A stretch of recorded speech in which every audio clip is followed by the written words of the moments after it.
Selamat siang sahabat sehat, dimanapun Anda berada. Kembali lagi dalam program kesayangan Kita yang terbaru Kopi Pancong, komunikasi pintar, pas cocok, dan terpercaya. di RSUD Sultan Syarif Muhammad Al-Qadri, Kota Pontianak.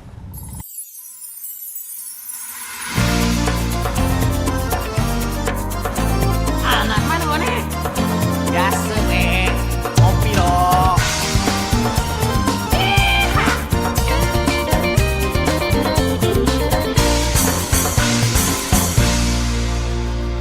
Cong cong cong kopi pancong, tak berduit kopi pancong.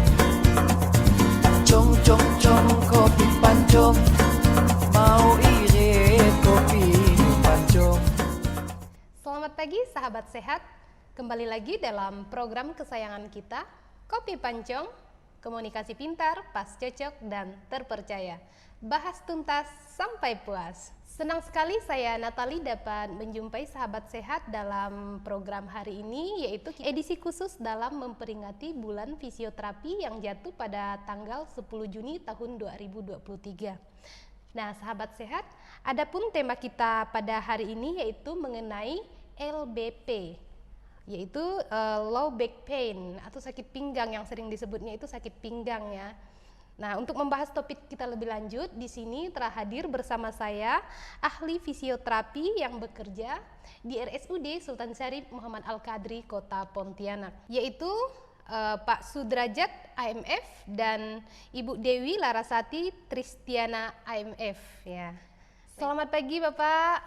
Pagi. Pagi Bu. Ya, sebenarnya kita ini kan pengen bincang-bincang mengenai LBP ya Bu ya, yang sering disebut itu sakit pinggang. Iya, betul. Iya, saya pengen tahu nih ke Pak Sudrajat dulu ya Pak ya, apa sih yang sering disebut dengan LBP ini? Karena mungkin masih banyak masyarakat di luar sana yang tidak tahu dan sering juga menghubungkan kalau LBP atau sakit pinggang ini dengan penyakit-penyakit misalnya kayak penyakit ginjal seperti itu. Nah, mungkin bisa dijelaskan kepada sahabat saya di rumah apa sih sebenarnya LBP ini? Baik, terima kasih. Lazimnya selama ini kita memang mengenal sakit pinggang atau nyeri pinggang yang identik dengan kata orang awam ke sakit ginjal. Ya, nyeri pinggang atau sakit pinggang memang ada pemeriksaan yang spesifik dan non spesifik. Jadi dalam arti dengan pemeriksaan dulu baru kita bisa menentukan latihan atau program-programnya. Iya, oke. Pemeriksaan seperti apa tuh Pak yang bisa dilakukan? Ada beberapa pemeriksaan sih memang sebenarnya. Dengan pemeriksaan singkat pun kita bisa menganalisa apakah ini masalahnya di struktur, postur, atau ke gangguan-gangguan lainnya. Oke, jadi untuk menentukan bahwa seseorang itu menderita sakit pinggang ini sendiri harus dilakukan terlebih dahulu ya pemeriksaan seperti itu ya. Saya mungkin kembali ke Bu Dewi ya Bu ya. Untuk penyebabnya sendiri ini apa sih sebenarnya penyebab dari LBP ini? Ya, kalau LBP itu penyebabnya berbeda-beda. Tapi kebanyakan itu karena ada cedera otot atau efek dari aktivitas yang berlebihan, dan itu tadi itu karena ada mungkin penyebab dari gejala penyakit lainnya itu. Oke. Tapi pada umumnya itu karena adanya cedera otot atau ligamen atau gerakan-gerakan yang mendadak gitu yang terjadi pada pasien akibat aktivitas berlebihan tadi. Itu yang kebanyakan sering diderita gitu Ya, ya. betul. Penyebabnya itu ya, sering adanya aktivitas-aktivitas yang berlebihan seperti itu sehingga menyebabkan munculnya nyeri pinggulin tadi ya, Ada nyeri pinggang. pinggang bawah, Oke, iya. siap. Kemudian untuk gambaran penderita ini kepada Pak Sudrajat kali ya, gambaran penderita dari LBP ini sendiri di rumah sakit kota seperti apa sih Pak? Ya, kebanyakan tuh kasus yang lazim kebetulan di rumah sakit ke kita itu 10 kasus terbesar adalah peringkat pertama.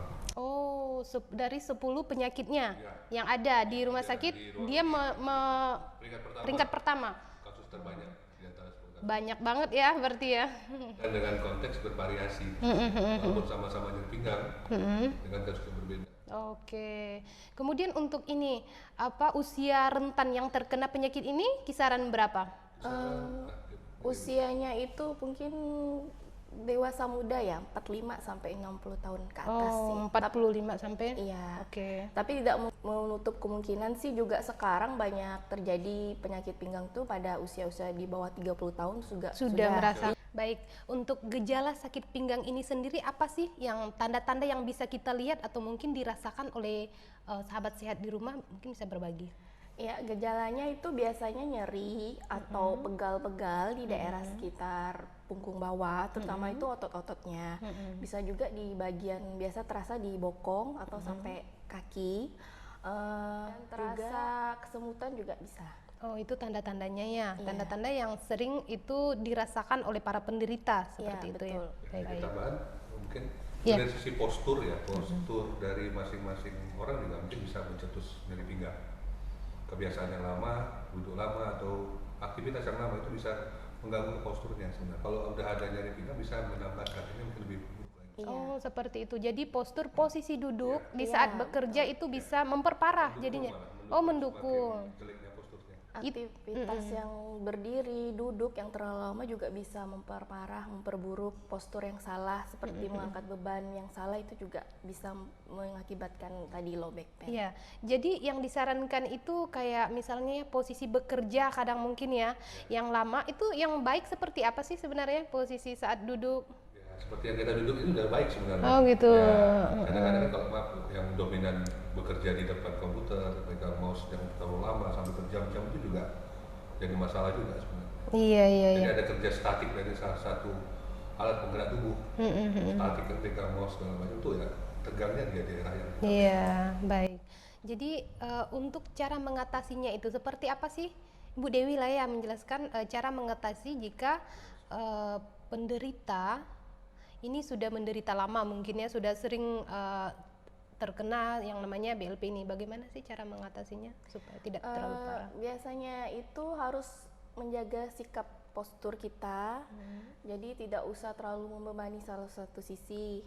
Jadi harus melakukan gerakan-gerakan olahraga yang ringan, seperti peregangan otot yang tadi yang mengalami cedera itu akibat low back pain, atau juga menjaga sikap postur tubuh kita agar terhindar dari sakit pinggang. Iya. Itu untuk maksudnya tuh untuk orang yang sudah menderita ya? Iya, betul. Itu Oke. juga untuk pencegahan juga. Pencegahan Iya, juga masuk. agar terhindar dari tadi sakit pinggang. Iya, baik. Mungkin ada tambahan Pak Sudrajat cara mengatasi? ya paling tidak kalau dalam bekerja ya jangan monoton sampai 2 jam berturut-turut. Minimal ya 15 menit atau setengah jam, 30 menit sekali, rileks dulu. Oke. Saking senangnya bekerja mungkin nggak putus-putus aja Pak. Iya. Oh, jadi sarannya seperti itu ya di Iya. saat kita kan biasanya keasikan ya bekerja ya. Jadi kalau bisa paling tidak luangkan sedikit mungkin 5 menit ya. Berapa menit? 5 menit. Oh, untuk merilekskan badan. Itu gerakan seperti apa sih? Memang gerakan penguluran aja sih sebenarnya. Misalnya Iya. kalau memang pegal di daerah berikat atau pinggang paling enggak dengan posisi duduk seperti ini, ya paling tidak gerakannya ya begini misalnya. Oke. Nah, itu terjadi penguluran di daerah pinggang juga. Iya. Itu salah satu. Salah satunya. Selain gerakan itu, mungkin ada gerakan lain yang bisa kita bagikan? Iya. Untuk gerakan lain dengan posisi duduk seperti ini, yang paling tidak kita ya penguluran di daerah belikat seperti ini. Oke. Ya, yang lazimnya dilakukan oleh ya orang-orang yang olahraga kan. Iya. Sama. Intinya terjadi penguluran di otot-otot yang lebih dominan ya kita. Baik, mungkin sama Pak Sudrajat bisa kasih gambaran profesi yang mungkin beresiko menderita LBP ini ya, nyeri pinggang ini. Hampir semua profesi berisiko sebenarnya. Iya. Dari orang yang bekerja sana kemari, yang duduk, yang berbaring pun pasti berisiko. Iya. Ya, hampir semua aktivitas yang karena tubuh kita memang tubuh penggerak ya, hampir semua berisiko dengan kasus yang sekarang. Seperti itu ya. Jika mungkin posisinya kurang atau mungkin salah ya, Ya. saat bekerja. Saat bekerja atau saat diam pun mungkin bisa salah. Oh iya, betul. Baik, mungkin Pak Sudrajat bisa berbagi tips kepada masyarakat di luar sana bagaimana sih cara pencegahan agar kita ini tidak menderita? Tidak, ya kita jangan sampai terjadi gitu maksudnya ya. Iya. Ya paling itu secara teknis ya, posisi duduk seperti yang saat kami duduk sini, sekali boleh kerja bersandar. Jadi paling tidak sewaktu-waktu juga tegak seperti ini. Nah, dengan kondisi dada kita, ini ya bahunya tarik ke belakang, otomatis pinggul kita juga akan bergerak. Dengan kondisi gini, tapi kita begini, ini pinggul kita juga bergerak sebenarnya. Nah, dalam istilah kami itu postural control. Nah, dengan pola kebiasaan yang sama itu bisa pengaruh kemana-mana. Oh, seperti itu. Baik. Mungkin ada tambahan Ibu Dewi? Mengangkat benda yang terlalu berat, posisi pada saat kita mengambil barang itu juga harus benar, tidak salah. Dan terus juga ada gerakan-gerakan yang tidak boleh terlalu berlebihan. Jadi harus yang membuat otot lebih elastis gitu.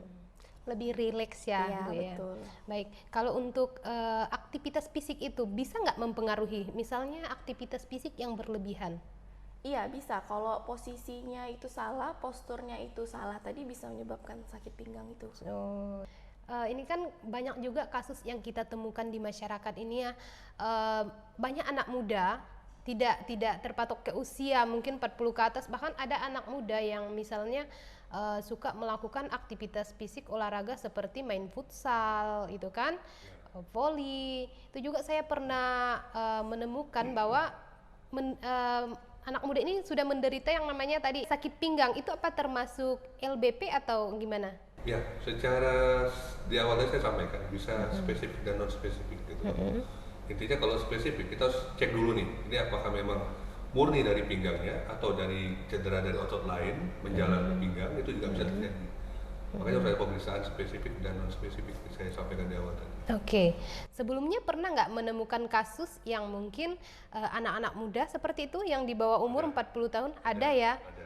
Oke, itu biasanya penyebabnya apa? Penyebabnya pertama mungkin kurangnya pemanasan dengan penguluran yang baik ya. Oke. Ya, karena beberapa kasus kalau yang kami tangani itu ternyata begitu dievaluasi, oh ya ternyata saya kurang dalam pemanasan yang baik, cedera. Iya, cedera. Akhirnya kelihatan tuh posturnya dalam kondisi berbaring telungkup ya. Di Arab itu kelihatan sekali posturnya tinggi sebelah. Oke, jadi diharapkan kita kalau mau beraktivitas fisik usahakan tuh pemanasan dulu ya. Iya, Jangan betul. ditinggalkan. Oke, biasanya kan ada yang langsung main-main aja gitu kan. Pemanasan. Mungkin Pak Sudrajat bisa berbagi tips kesan dan pesan kepada masyarakat nih untuk supaya masyarakat itu tidak terkena yang namanya LBP ini. Nah, baik. Sebenarnya sakit pinggang ini secara geraknya manusia itu pasti terjadi pada semua orang. Satu itu, kedua, cuman pesannya jangan disepelekan.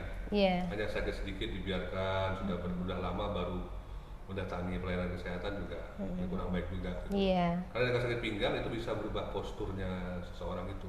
Oh. Bisa menjadi bentuk tubuhnya jadi tidak baik. Itu banyak sekali terjadi. Oh, bisa mengubah postur ya? Ya, bisa berubah postur.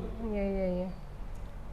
Kemudian jika memang berkaitan dengan tadi di awal dikatakan apakah karena ginjal, ya itu harus diperiksakan lebih lanjut sebenarnya. Iya, banyak sekali mitos yang beredar di masyarakat ini kan bahwa katanya orang sakit pinggang itu selalu dititik beratkan dengan penyakit ginjal seperti itu. Itu seperti apa tuh? Karena nyeri rujukannya sakit ginjal itu juga ke pinggang juga sebenarnya. Iya. Areanya dekat-dekat situ juga, cuman kan harus spesifik saya bilang.